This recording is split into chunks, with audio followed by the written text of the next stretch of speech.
बारिश में पूरे हफ्ते डेरा जमाने वाले मेहमान। बाहर झमाझम बारिश हो रही है और घर में परिवार के सभी लोग चाय की चुस्कियां ले रही हैं। सोफे के एक कोने पर अंकिता का पति अमन बहुत उदास और शांत बैठा हुआ है।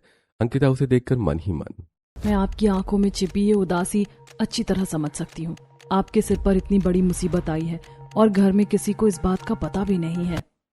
बाहर तो इतनी तेज बारिश हो रही है और मैं तो इस उम्र में कहीं आ जा भी नहीं सकती। मुझे तो घर में बैठे बैठे बहुत बोर लग रहा है। माँ जी, बारिश का मौसम है, ऐसे में घर से बाहर निकलना भी तो मुश्किल है। आप टीवी देख लीजिए। टीवी में क्या देखूं? काश हमारे घर में कोई आ ही जाता तो दिन आराम से कट जाता और घर में थोड़ी चहल पहल भी हो जाती। मैं बोर भी नहीं होती। दादी माँ, इस बारिश के मौसम में मेहमान आएंगे तो हम सबको ही बहुत दिक्कत होगी। बाजार से सामान लाना मुश्किल होगा इस बारिश में और घर का खर्चा भी बहुत बढ़ जाएगा। इसीलिए आप तो भगवान से प्रार्थना करो ही मत। अरे तुझे क्या पता, घर में मेहमानों का आना तो बहुत शुभ माना जाता है। जब घर में मेहमान आते हैं तो भगवान हमारी सारी परेशानियां दूर कर देते हैं। माँ जी बिल्कुल सही कह रही हैं बहू। मेहमानों के आने से घर में खुशियाँ आती हैं। अतिथि देवो भव, सुना नहीं है क्या तूने? तभी सावित्री के फोन पर कल्पना का कॉल आता है। प्रणाम माँ जी, कैसी हो आप? घर में सब कैसे हैं? अरे कल्पना बेटी, तू कैसी है? मैं तो बिल्कुल ठीक हूँ। बहुत दिनों से तेरी कोई खबर नहीं मिली थी, तभी तो आज याद कर लिया आपको। सोचा इतने दिन से आपसे मुलाकात नहीं हुई है तो मिलने ही आ जाऊं। अभी तो मौसम भी घूमने वाला है। माँ जी, आज शाम तक मैं घर आ रही हूँ। मेरे साथ आपके दामाद जी और मेरा बेटा रोहित भी आ रहा है। बातें करने के बाद सावित्री फोन रखते हुए सभी से, मेरी बेटी कल्पना का फोन था। भगवान ने मेरी सुन ली। वो आज शाम को ही अपने पति और बेटे के साथ हमसे मिलने आ रही है। ये तो बहुत बढ़िया खबर है माँ जी। कल्पना बहुत दिनों बाद आ रही है, पूरा परिवार एक साथ बैठ सकेगा। हे भगवान, एक तो घर में पहले से इतनी परेशानी चल रही है और ऊपर से 3 मेहमान आ रहे हैं। शाम के समय बुआ सास कल्पना, उनके पति रमेश और बेटा रोहित हाथों में भीगे हुए छाते और ट्रैवल बैग लेकर अंदर आते हैं। अरे आओ आओ, मेरी बेटी इतने दिनों बाद अपने मायके आई है। दादी सावित्री आगे बढ़कर कल्पना को गले लगा लेती हैं। कल्पना भी अपनी माँ के गले लगकर खुश होती है। रमेश और रोहित दादी के पैर छूकर आशीर्वाद लेते हैं। तभी सावित्री, बहुत अच्छा किया बेटी जो तू आ गई। अब तू कम से कम 10-15 दिन यहाँ रहकर ही जाना। मुझे तुझसे बहुत सारी बातें करनी है। नहीं नहीं माँ जी, मैं तो बस 2 दिन के लिए आई हूँ। कल का दिन रुकेंगे और परसों शाम को हम सब वापस चले जाएंगे। चलो, भगवान का शुक्र है कि बुआ जी सिर्फ 2 दिन के लिए आई हैं। 2 दिन तो जैसे तैसे कट ही जाएंगे। कल्पना, रमेश और रोहित सोफे पर बैठ जाते हैं। तब सुमन अंकिता से, अरे बहू, तू खड़ी खड़ी क्या देख रही है? तेरी बुआ सास इतने दिनों बाद आई है। जा जाकर रसोई में उनके लिए कुछ बढ़िया सा गर्मा गर्म नाश्ता बना कर लिया। जी माँ जी, मैं अभी रसोई में जाती हूँ और आप सबके लिए गर्मा गर्म पकौड़े और चाय बना देती हूँ। अरे हाँ बहू, पकौड़े बना रही हो तो साथ में थोड़ा सूजी का हलवा भी बना लेना। बारिश के मौसम में हलवा खाने का मजा ही कुछ और होता है। भाभी, अगर घर में भुट्टे रखे हो तो भुट्टे के पकौड़े भी बना देना। इस बारिश के मौसम में मुझे भुट्टे के पकौड़े बहुत पसंद है। जी रोहित भाई साहब, मैं अभी जाकर देखती हूँ और बना लाती हूँ। अंकिता भारी कदमों से रसोई में आती है और डिब्बों से बेसन, सूजी और भुट्टे निकालते हुए अपने आप से, हे भगवान, इन लोगों ने तो घर में कदम रखते ही फरमाइशों की झड़ी लगा दी। इस झमाझम बारिश में मेहमानों का आना किसी आफत से कम नहीं है। मैं तो ऐसा करती हूँ कि सिर्फ भुट्टे के ही पकौड़े बना देती हूँ। अंकिता तेजी से कद्दूकस लेकर भुट्टे घिसने लगती है। तभी नंद सविता रसोई में आकर, भाभी, इस बारिश में मेहमान आते हैं तो सच में बहुत आफत हो जाती है। मुझे कॉलेज का इतना सारा प्रोजेक्ट और होमवर्क पूरा करना था। कोई बात नहीं सविता, अब मेहमान तो हमारे ही घर आए हैं ना, तो खातिरदारी तो करनी ही पड़ेगी। अंकिता और सविता मिलकर भुट्टे के गर्मा गर्म पकौड़े, सूजी का हलवा और चाय के कप लेकर हॉल में आती है। वो सबको नाश्ता परोसना शुरू करती है। कल्पना भुट्टे का पकौड़ा खाते हुए, अरे बहू, तुमने बस भुट्टे के पकौड़े बनाए और किसी चीज के पकौड़े नहीं बनाए? मुझे भुट्टे के पकौड़े नहीं पसंद। बुआ जी घर में भुट्टे रखे थे तो मैंने सोचा कि रोहित भाई साहब की पसंद के पकौड़े पहले बना देती हूँ। लगता है तुम्हें हमारा यहाँ आना अच्छा नहीं लगा बिल्कुल, इसीलिए तुमने बेमन से सिर्फ एक ही चीज बना दी। अरे बेटी कल्पना, ऐसी कोई बात नहीं है। बहू अभी किचन में जाकर दूसरे पकौड़े भी बना कर ले आएगी। जब तक तुम हलवा तो खाओ। जी दादी माँ, मैं अभी जाकर भाभी के साथ दूसरे पकौड़े भी बनवा देती हूँ। अंकिता और सविता चुपचाप नाश्ते की ट्रे उठाकर वापस रसोई की तरफ चली जाती है और प्याज, आलू और मिर्च के गर्मा गर्म पकौड़े तलकर दोबारा हॉल में लेकर आती है। सब लोग आराम से नाश्ता करने लगते हैं। नाश्ता खत्म होने के बाद दादी सावित्री अपनी बेटी कल्पना का हाथ थामते हुए, चल बेटी कल्पना, तू मेरे कमरे में चल। तू बहुत दिनों बाद आई, मुझे तुझसे बहुत सारी बातें करनी है। हाँ माँ जी चलते हैं, लेकिन बहू अंकिता सुनो, रात के खाने में ज्यादा कुछ मत बनाना, बस पकौड़े वाली कढ़ी, फ्राई दाल चावल और हाँ चटपटी मसाला भिंडी जरूर बनाना, और दामाद जी के लिए तड़के वाली छाछ भी बना देना। समझी जी, चलिए हम सब अंदर वाले कमरे में चलकर कैरम बोर्ड खेलते हैं। हाँ हाँ समझी जी, चलिए अंदर चलते हैं, आज तो कैरम खेलने का मजा ही कुछ और होगा। रमेश, प्रकाश और अमन कैरम बोर्ड लेकर अंदर कमरे में चले जाते हैं। सावित्री अपनी बेटी कल्पना को लेकर अपने कमरे में चली जाती है और सविता भी पढ़ने के लिए अपने कमरे में चली जाती है। अंकिता अकेली सारे बर्तनों को किचन में धोते हुए, हे भगवान, इतने सारे जूठे बर्तन मुझे अकेले ही धोने पड़ रहे हैं। अंकिता सिंक के सारे बर्तन साफ करती है। फिर वो रात के खाने की तैयारी में जुट जाती है। वो कढ़ी के लिए बेसन घोलती है, दाल उबालती है और मसाला भिंडी पकाती है। रात के 10 बजे अंकिता हॉल की मेज पर रात का खाना सजाती है। परिवार के सभी लोग और मेहमान आकर खाना खाने बैठते हैं। कढ़ी खाकर रोहित, भाभी ये कढ़ी का पकौड़ा तो अंदर से बिल्कुल कच्चा रह गया है, इसका स्वाद बिल्कुल अच्छा नहीं बना है। रोहित भाई साहब, मैंने तो बेसन बहुत अच्छी तरह पकाया था, अगर आपको अच्छा नहीं लगा तो मैं कुछ और बना देती हूँ। ऐसा करो, मेरे लिए जल्दी से 2 अंडों का बढ़िया सा ऑमलेट बना कर ला दो, मैं कढ़ी नहीं खाऊंगा। जी मैं अभी आपके लिए ऑमलेट बनाकर लाती हूँ, आप 2 मिनट रुकिए। अंकिता थकी हारी वापस रसोई में जाती है, ऑमलेट बनाती है और लाकर रोहित की प्लेट में रख देती है। सभी खाना खाकर आराम करते हैं। रात के 1 बजे अंकिता थकी हुई अपने कमरे में आती है और अमन से, देखिए ना, अभी तो मेहमानों को आए 1 ही दिन हुआ है और मेरी हालत खराब हो गई है। अभी तो पता नहीं कल का पूरा दिन कैसे कटेगा। अंकिता, मैं तुम्हारी हालत अच्छी तरह से समझ सकता हूँ। मैं भी घर के खर्चों के बारे में सोचकर परेशान हूँ। तुम्हें तो पता ही है कि मैं जिस कंपनी में काम करता हूँ उसका बड़ा लॉस हुआ है, जिस वजह से कंपनी बंद हो गई और मेरी नौकरी चली गई है। मेरे लिए भी सब संभालना बहुत मुश्किल हो रहा है। लेकिन जो भी हमारी परेशानी है वो घर में किसी को मत बताना, अगर घर वालों को पता चला तो सब दुखी हो जाएंगे। लेकिन आप इतने सारे खर्चों को अकेले कैसे मैनेज करेंगे? घर में राशन भी खत्म हो रहा है। तुम चिंता मत करो अंकिता, बस 2 दिन की ही तो बात है। परसों शाम को मेहमान चले जाएंगे, फिर सब ठीक हो जाएगा। दोनों बातें करने के बाद सो जाते हैं। अगली सुबह अंकिता हाथ में कॉफी की ट्रे लिए दादी के कमरे के बाहर खड़ी होकर बातें सुनते हुए, माँ जी अब हमें निकलने की इजाजत दीजिए, घर पर भी बहुत सारे काम पड़े हुए हैं। नहीं नहीं बेटी, तू पूरे 1 हफ्ते रुक कर जाना, इतने दिनों बाद आई है, अपने दिल की बात तुझसे नहीं करूंगी तो किससे करूंगी? मैं तो तुझे बिल्कुल नहीं जाने दूंगी, तू पूरा 1 हफ्ता यहीं हमारे पास ही रहेगी। क्या पूरा 1 हफ्ता? बुआ जी तो सिर्फ 2 दिन का बोल कर आई थी। दादी माँ को तो बस मेहमानों को रोकने की पड़ी है, घर का बजट बिल्कुल नहीं देख रही हैं। घर में पैसे और राशन सब खत्म हो रहे हैं, अब पूरे हफ्ते का खर्चा कैसे चलेगा?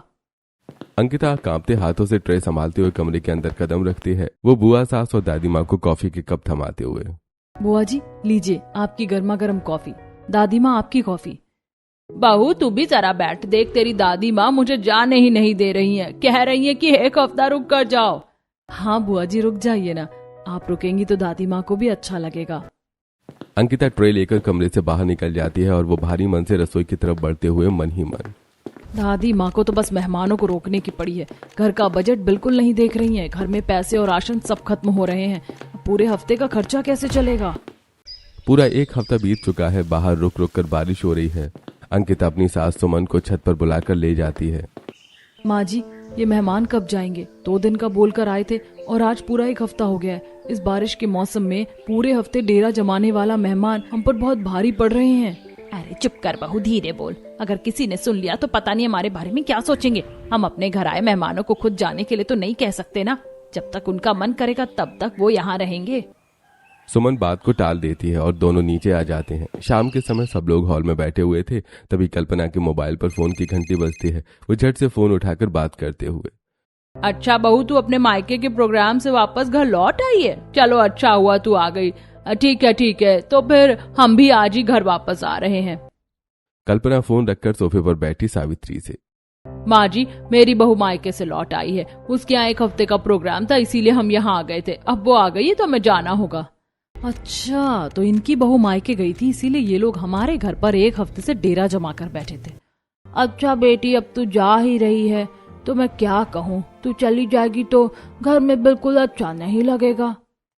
कल्पना, रमेश और रोहित अपना अपना बैग उठाकर सबसे विदा लेते हैं। मेहमानों के जाने के बाद अंकिता पूरे घर में झाड़ू लगाती है और फर्श से किचन के दाग साफ करते हुए अपने आप से, हे भगवान, फर्श कितना गंदा है। मेहमानों ने तो उसे बिल्कुल गंदा कर दिया है। चलो अच्छा ही हुआ अब मेहमान चले गए, अब घर गंदा होगा ही नहीं।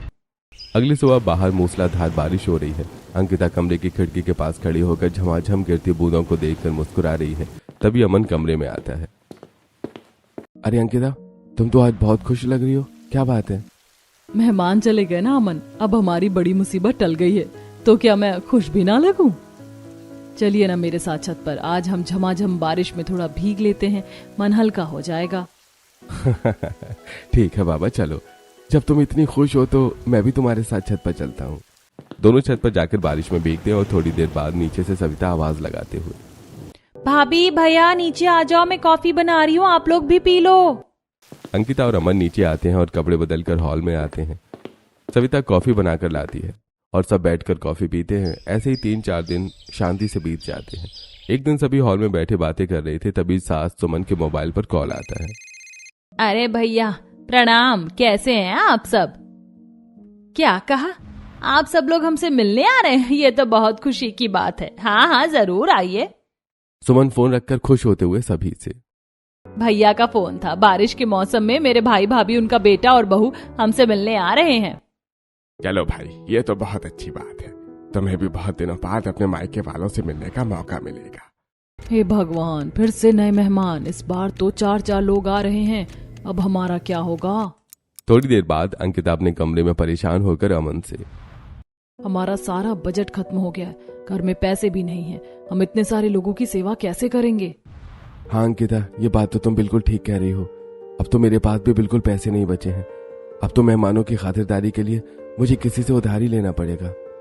उधार लेंगे तो चुकाएंगे कैसे? आपकी तो नौकरी भी नहीं है अभी।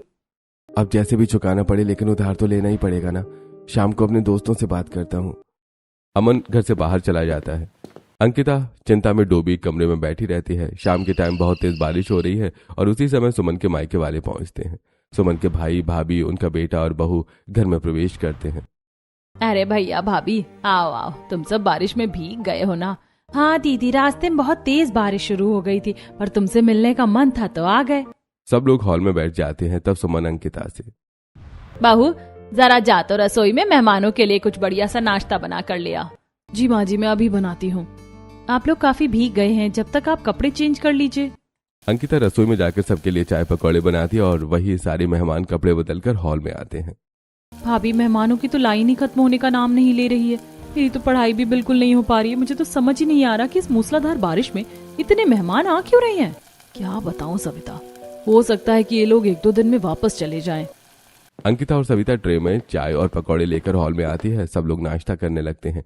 नाश्ता करते हुए मोहन अचानक अपने पास रखे बड़ा सा बैग खोलते हुए, अरे दीदी, मैं तो तुम्हें बताना ही भूल गया था। हम सब तुम लोगों के लिए कुछ गिफ्ट लेकर आए हैं। ये साड़ी दीदी आपके लिए है और ये सुंदर सा सलवार सूट हमारी बड़ी बहू अंकिता के लिए है। और ये कपड़े सविता बेटी के लिए हैं और सभी के लिए ये मिठाइयाँ भी।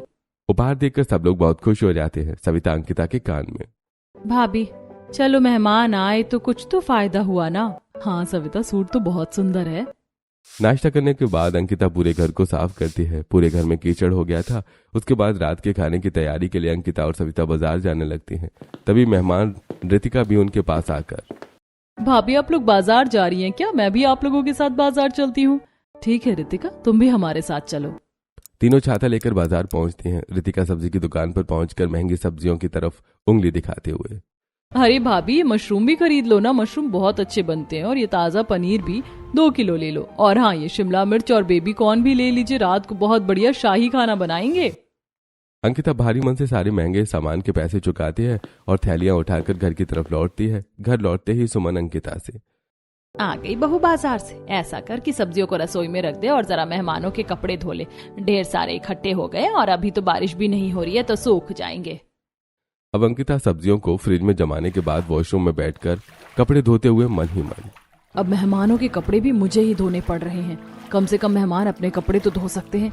इस बारिश में हमारे कपड़े तो सूख ही नहीं रहे, अब मेहमानों के कपड़े भी सुखाने पड़ेंगे। अंकिता ढेर सारे कपड़े धोकर छत पर फैलाती है और फिर वापस हॉल में आकर अपनी सास से, माँ जी मैंने सारे कपड़े धोकर फैला दिए, काफी थकान हो गई है, अब जा रही हूँ खाना बनाने। अंकिता मैं तुम्हारी मदद कर देती, लेकिन बाजार जाकर तो मेरे पैर बहुत दुखने लगे हैं। रितिका इतना कहकर अपने कमरे में चली जाती है। अंकिता और सविता गुस्से में एक दूसरे को देखती हैं, फिर दोनों रसोई में जाकर रात का खाना पकाने लगती हैं। वो शाही पनीर, मशरूम और रोटियां बनाती हैं। रात के 9 बजे अंकिता टेबल पर खाना सजाती है। सब लोग खाना खाने बैठते हैं। खाना खाते हुए माधवी, बहू तुम खाने के साथ पापड़ नहीं तलती क्या? जाओ जल्दी से थोड़े पापड़ तल कर ले आओ। जी मामी जी, मैं अभी पापड़ तल कर लाती हूँ। और सुनो, थोड़ी सी हरी मिर्च भी तेल में तल कर लाना, और ये सब्जी थोड़ी ठंडी हो गई है, इसे रसोई में जाकर दोबारा गरम करके ले आओ। जी अभी गरम कर देती हूँ। अंकिता रसोई से बार बार दौड़ दौड़ कर कभी पापड़ लाती है, कभी तली मिर्च तो कभी गरम सब्जी। वो थक जाती है। रात के 11 बजे अंकिता थकी हारी अपने कमरे में सोने के लिए जाती है तो देखती है कि उसके पलंग पर रितिका सोई हुई है। अंकिता को देखकर रितिका, भाभी दरअसल मेरी सासू माँ गेस्ट रूम में सोई हैं और उनके खर्राटों की वजह से मुझे नींद नहीं आती, इसीलिए मैं यहाँ चली आई। तभी सविता भी तकिया लेकर कमरे में आते हुए, भाभी मेरे कमरे में मामा जी और उनके बेटे सोए हैं, मेरे कमरे में जगह नहीं है, इसीलिए मैं भी यहीं सोने आ गई हूँ। अच्छा ठीक है, तुम दोनों पलंग पर सो जाओ। अंकिता अलमारी से एक पुरानी चटाई और चादर निकालती है और फर्श पर बिछाकर जमीन पर सो जाती है। उधर अमन बाहर सोफे पर सोते हुए मन ही मन, मुझे तो लगता है कि ये मेहमान भी पूरे 1 हफ्ते डेरा जमाने के लिए आए हैं और 1 हफ्ते बाद ही जाएंगे। मुझे मेरे ही कमरे से बेदखल कर दिया। अमन चिंता में डूबा हुआ आंखें मूंद लेता है। अगले दिन सुबह सुमन अंकिता से, अंकिता बहू, मेहमानों के कपड़े सूख गए होंगे तो उन सबको घड़ी करके रख दे। अंकिता छत पर जाती है, मेहमानों के सारे कपड़े इकट्ठा करती है और अपने कमरे में लाकर घड़ी करती है और फिर किचन में जाकर मेहमानों के लिए चाय नाश्ता बनाती है। ऐसी पूरा 1 हफ्ते का समय बीत चुका है। अंकिता और अमन रसोई के खर्चे पर और सिर पर चढ़ते कर्ज से बहुत परेशान हो चुके हैं। एक दिन अमन अपनी माँ के कमरे में आकर बातें करते हुए, माँ जी, आप मामा जी और मामी जी से इनसे पूछिए ना कि वो घर कब वापस जाएंगे। अब तो पूरा 1 हफ्ता हो गया है। क्यों, तुझे मेरे मायके वाले और तेरे मामा इतने बुरे लग रहे हैं क्या, जो तू उन्हें घर से भगाने की बात कर रहा है? नहीं माँ, मेरा ये बिल्कुल मतलब नहीं था। दरअसल मुझे और अंकिता को एक बहुत जरूरी काम से शिमला जाना है। हमें वहाँ एक बड़ी पार्टी में शामिल होना है, तो जाने आने और वहाँ रुकने के 4-5 दिन लग जाएंगे। फिर तो इतने सारे मेहमानों का खाना और घर का काम आप अकेले कैसे संभालेंगी? हे भगवान, अगर बहू 4-5 दिन के लिए शिमला चली गई तो पूरे घर का झाड़ू पोछा और चौका बर्तन मुझे अकेले ही करना पड़ेगा। अच्छा ठीक है बेटा, तू घबरा मत, मैं अभी जाकर तेरे मामा से बात करती हूँ और उनसे पूछती हूँ। सुमन तुरंत हॉल में आती है जहाँ और कल्पना से, दीदी जी, वैसे आप लोग तो अभी कुछ दिन और यहाँ रहने वाले हैं ना? हाँ सुमन, हमारा तो अभी 2-4 दिन और रुकने का मन था। क्यों, क्या हुआ? वो दरअसल अंकिता और अमन को किसी जरूरी काम से शिमला जाना पड़ रहा है, तो मैं सोच रही थी कि मैं भी उनके साथ शिमला घूम आती हूँ। क्या ये सब लोग शिमला जा रहे हैं? फिर घर पर हमारा ध्यान कौन रखेगा?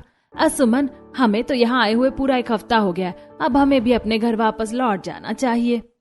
कल्पना तुरंत अपने पति और बेटे के साथ अपना सामान पैक करके शाम को चले जाते हैं। अंकिता और अमन अपने कमरे में आकर हंसते हुए, वाह, आपने क्या कमाल का बहाना बनाया। अगर आप शिमला जाने का झूठा नाटक नहीं करते तो वे लोग यहाँ से नहीं जाते। हाँ अंकिता, मुझे पता था कि जैसे ही काम का बोझ माँ पर आने लगेगा वो खुद ही मेहमानों को विदा कर देंगी। बहाना तो बहुत अच्छा था, लेकिन मेहमानों की खातिरदारी में हमारे सारे पैसे खत्म हो गए। तुम चिंता मत करो अंकिता, अब जो मुसीबत टल गई है तो धीरे धीरे सब ठीक हो जाएगा। भगवान ने चाहा तो सब संभाल लेंगे। 3-4 दिन बहुत शांति और आराम से बीत जाते हैं। घर में कोई मेहमान नहीं है और अंकिता आराम से घर का काम निपटा कर हॉल में बैठी सभी से बातें कर रही है। तभी टेबल पर रखे लैपटॉप पर वीडियो कॉल की घंटी बजने लगती है। प्रकाश लैपटॉप चालू करते हैं। स्क्रीन पर ससुर जी की भांजी राधा, उसकी सासू माँ माधवी, ससुर मोहन और 8 साल का छोटा बच्चा कपिल बातें करते हुए, मामा जी प्रणाम, आप सब लोग कैसे हैं? हमें आपकी बहुत याद आ रही थी। अरे राधा बेटी, हम सब बिल्कुल ठीक हैं। तू बता, तू कैसी है? मामा जी, हमारा बहुत मन कर रहा है आपसे मिलने का। क्या हम सब कुछ दिनों के लिए आपके घर रहने आ जाएं? अरे बेटी, ये भी कोई पूछने की बात है। ये घर तुम्हारा ही है। तुम जब सब बेझिझक आज ही चले आओ। प्रकाश लैपटॉप बंद करते हुए सभी से। सुमन, मेरे पक्ष के मेहमान भी हमारे घर आ रहे हैं। मेरी भांजी राधा अपने ससुराल वालों के साथ आ रही है। ये सुनकर सविता अंकिता के कानों में, भाभी, हमारे घर में तो मेहमानों की कतार खत्म होने का नाम ही नहीं ले रही। एक जाते हैं तो दूसरे आ जाते हैं। क्या बातें कर रही हो तुम दोनों? कुछ नहीं पापा, मैं तो यही कह रही थी कि मेहमानों के नाश्ते के लिए क्या क्या बनाना है उसकी लिस्ट बना लेती हूँ। शाम के समय बाहर हल्की बारिश हो रही थी। तभी राधा, उसकी सास माधवी, ससुर मोहन, छोटा बच्चा कपिल आते हैं। सब लोग हॉल में बैठ जाते हैं। अंकिता और सविता उनके लिए पानी की गिलास लेकर आती है। तब प्रकाश, अरे बेटा अंकिता, जाओ मेहमानों के लिए गर्मा गर्म नाश्ता बना कर ले आओ। अंकिता रसोई में जाने से पहले अपने कमरे में आकर अमन से, सुनिए, घर में जो थोड़े बहुत पैसे बचे थे वो सब खत्म हो चुके हैं। अब नाश्ते और रात के खाने के लिए राशन कहाँ से आएगा? अंकिता, मैंने अपने दोस्तों से जो उधार लिया था वो भी खत्म हो गया है। अब तुम एक काम करो, बाजार में हरी की किराना दुकान से जाकर उधार में राशन ले आओ। ठीक है, मैं जाकर हरी भैया की दुकान से उधार सामान ले आती हूँ। अंकिता पहले रसोई में जाकर मेहमानों के लिए गरम गरम भजिया और चाय बनाती है और बाहर लाकर उन्हें खिलाती है। फिर बाजार जाने के बाद जैसी बाहर निकलती है, राधा और उसका छोटा बेटा कपिल भी हॉल से बाहर आकर, भाभी, आप बाजार जा रही हैं क्या? मैं भी आपके साथ बाजार की तरफ टहलने चलती हूँ।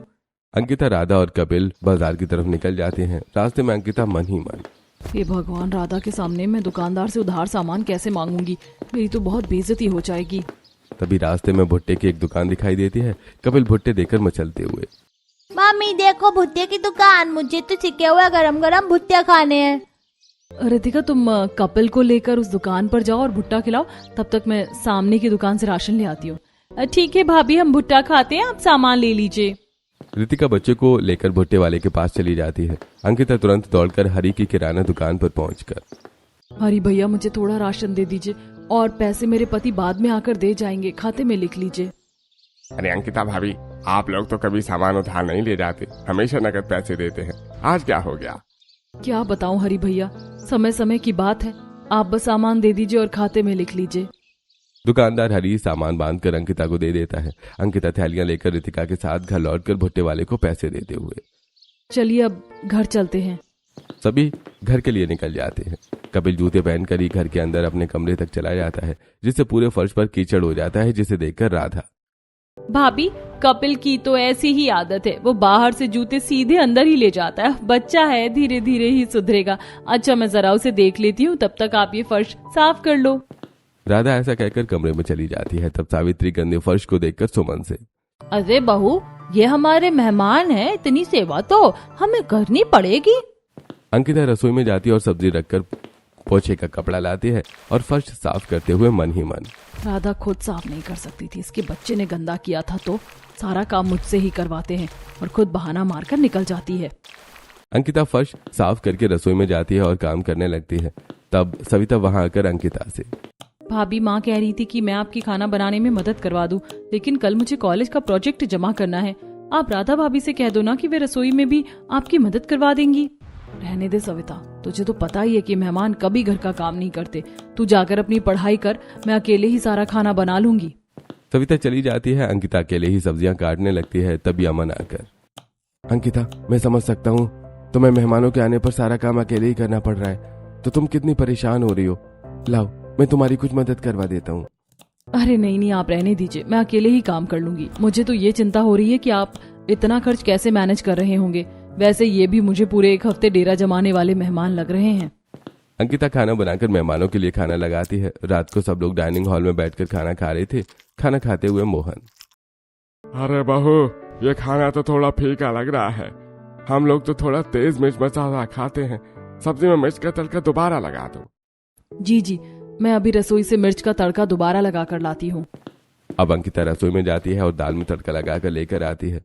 ऐसे मेहमान बीच बीच में अंकिता को काम बताते हैं और अंकिता अकेली परेशान होती रहती है। सभी लोग खाना खा लेते हैं। ऐसे एक हफ्ता बीत जाता है और फिर वो मेहमान भी चले जाते हैं। अंकिता और सविता चैन की सांस लेती हैं। 4-5 दिन बाद सुबह सुबह डोरबेल की आवाज सुनकर अंकिता सविता से, सविता, 4-5 दिन पहले ही तो मेहमान गए हैं। डोरबेल बज रही है, इसका मतलब लगता है फिर कोई मेहमान आ गया। सविता उठकर दरवाजा खोलती है। उसे देखकर दूध वाला, अरे दीदी, कब से डोरबेल बजा रहा हूँ। एक तो इतनी बारिश हो रही है, ऊपर से आप दरवाजा नहीं खोल रही है। लीजिए आज का दूध। सविता दूध लेकर अंदर आ जाती है और अंकिता को देखकर मुस्कुराते हुए। अरे भाभी, आप तो खामखा डर रही थी, वो तो दूध वाला था। ये लीजिए और जाकर कॉफी बना लीजिए। अंकिता किचन में जाती है और कॉफी बनाकर लाकर सभी को देती है। तभी अचानक सुमन अंकिता से, अंकिता, तुझे पता है इस बार तेरी सगी नंद आ रही है बेंगलोर से। थोड़ी देर में वो लोग यहाँ पहुँच जाएंगे। ये सुनकर अंकिता एक और बार परेशान हो जाती है। शाम को अंकिता की नंद पायल अपने सास ससुर के साथ वहां आ जाती है। अंकिता पायल और उसके सास ससुर के लिए नाश्ता बनाकर लाती है। सभी लोग नाश्ता करते हुए ढेर सारी बातें करते हैं। उसके बाद सावित्री, अरे बहू, रसोई में जाकर मेहमानों के लिए कुछ अच्छा बना ले। अब अंकिता रसोई में जाती है और सब्जी काटते हुए मन ही मन, अगर ये मेहमान भी बारिश में पूरे 1 हफ्ते डेरा जमाने वाले मेहमान निकले तो मुझे तो फिर से परेशान होना पड़ेगा। तभी पायल वहां आकर अंकिता से, अरे अंकिता भाभी, आप अकेले खाना क्यों बना रही हो? लाओ, मैं भी आपके साथ खाना बनवाती हूँ। नहीं पायल दीदी, आप हमारे मेहमान हैं, आप बैठिए, मैं अकेले ही कर लूंगी। मेहमान है तो क्या हुआ, बारिश में यदि मेहमान आए तो उन्हें भी मेजबान की मदद करवानी चाहिए। यह सुनकर अंकिता बहुत खुश हो जाती है।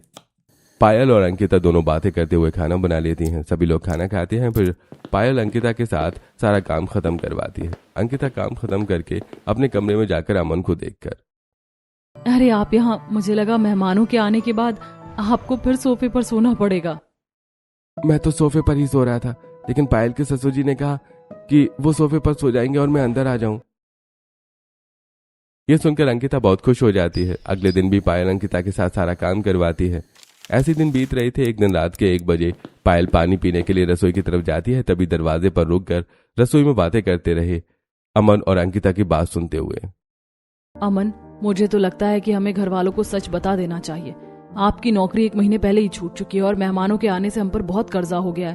अब आप और कितना कर्जा लेंगे? घर का राशन भी दुकान से उधार आ रहा है। नहीं अंकिता, अगर तुम घर वालों को बताओगी तो माँ जी और बाबूजी का दिल टूट जाएगा। वो सह नहीं पाएंगे। मैं कैसे भी करके सब मैनेज कर लूंगा। मैंने कई जगह नई नौकरी के लिए इंटरव्यू दिया है। जैसी नौकरी लगेगी सब ठीक हो जाएगा। पायल ये सब सुनकर मन ही मन, हे भगवान, अमन भैया की नौकरी छूट चुकी है और वो कर्ज लेकर हमारी इतनी सेवा कर रहे हैं और हमें उन्होंने बताया भी नहीं कि वो किसी मुसीबत में है। पायल अपने कमरे में आकर अपने पति को फोन लगाती है और सारी बातें बताने के बाद, सुनिए जी, हम पर मुसीबत जरूर आई है, लेकिन फिर भी हम ऐसे दूसरों पर डिपेंड नहीं रह सकते। जितनी जल्दी हो सके आप आ जाइए। अगले दिन सुबह ही पायल का पति नीरज घर आता है और सभी लोगों से बातें करते हुए, ससुर जी, मैं आप सबको एक सच बताना चाहता हूँ। मेरी कंपनी के मैनेजर ने बहुत बड़ा पैसों का घपला किया था और उसका सारा इल्जाम मुझ पर आ गया था। पुलिस जांच चल रही थी और कंपनी ने हमारा फ्लैट भी वापस ले लिया था। हमारे पास रहने की कोई जगह नहीं थी, इसलिए मैंने पायल और परिवार को यहाँ भेज दिया था। अब मेरी बेगुनाही साबित हो चुकी है।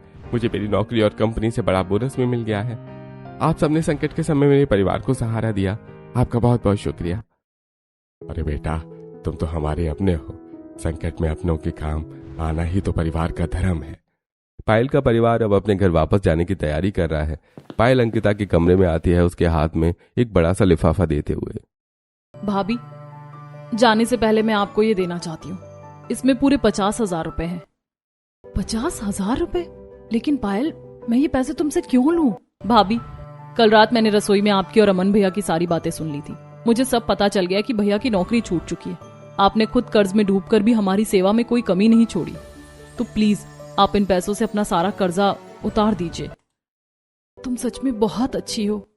अंकिता और पायल एक दूसरे को गले लगा लेती हैं। पायल बाहर आकर सबको प्रणाम करके खुशी खुशी अपने घर से विदा हो जाती है। मेहमानों के जाते ही अमन के मोबाइल पर एक कॉल आता है। बातें करने के बाद अमन खुश होते हुए, अंकिता, माँ जी, बाबूजी, मुझे नई कंपनी से जॉब का ऑफर लेटर आ गया है। मेरी नई नौकरी लग गई है। सच में? हे भगवान, आपका बहुत बहुत धन्यवाद। अमन की बात सुनकर पूरा परिवार हैरान रह जाता है। तब अमन सभी से, माँ जी, बाबूजी, मुझे माफ कर दीजिए। मेरी पुरानी नौकरी 1 महीने पहले छूट गई थी, पर मैंने आपको बताकर परेशान करना जरूरी नहीं समझा। लेकिन आज मुझे उससे भी बड़ी कंपनी में नई नौकरी मिल गई है। बेटा, तुम और बहू मिलकर इतना बड़ा दुख अकेले ही झेलते रहे और हमारी इज्जत के खातिर मेहमानों की खातिरदारी में कोई कमी भी नहीं छोड़ी। मुझे तुम दोनों पर गर्व है। चलो, अच्छा ही हुआ, बहुत दुख के दिन कट गई। देखा बहू, मैंने कहा था ना कि घर में मेहमानों के आने से हमेशा भला ही होता है और उनकी बरकत लगती है। सावित्री की बात सुनकर पूरा परिवार एक साथ हंस पड़ता है।